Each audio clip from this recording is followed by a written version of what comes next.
इश्का वे छड़िया तू कखदा नी सानू, इश्का वे छड़िया तू कखदा नी सानू, तकदे जीनू ओ तकदा नी सानू, तकदे जीनू ओ तकदा।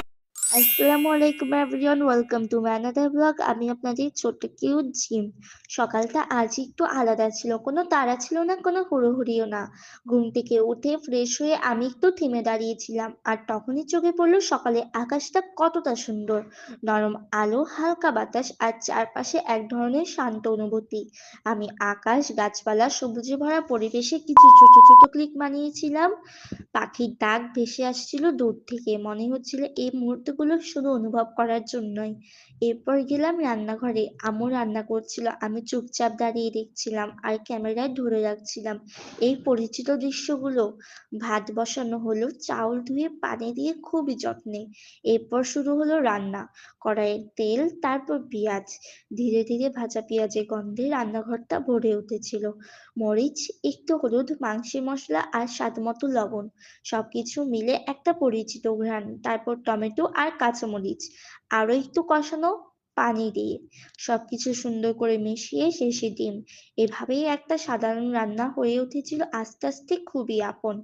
এর আগেই আম্মু বানিয়েছিল বাঁধাকপি ভাজি আর সিমের তরকারি।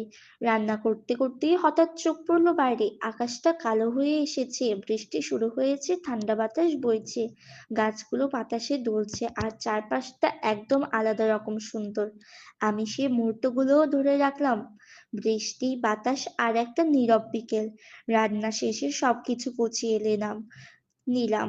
খাবার সাজানো হলো, কোনো ফ্যান্সি কিছু না, সরু ঘরে খাবার, মায়ের হাতের রান্না, আর একটা শান্ত দিন। আজকের দিনটা মনে করিয়ে দিল সুখ সবসময় বড় কিছু না। কখনো কখনো সুখ মানে সকালের আকাশ, রান্নাঘরের শব্দ, বৃষ্টি ভেজা বেকাল, আর ঘরের মানুষ, এতটুকুই যথেষ্ট। দেখতে দেখতে আমার আপনাদের সঙ্গে বিদায় নেওয়ারও সময় চলে এসেছে। আমার যদি কোনো ভুল হয়ে থাকে তাহলে I am really really sorry. দেখা হচ্ছে আমার পরের ব্লগে। ততদিন সুস্থ থাকবেন, ভালো থাকবেন, আর লাইক, সাবস্ক্রাইব বা ফলো করতে ভুলবেন না। Thank you for watching. Now bye. ये सारी कोयलें बनी है आज डाके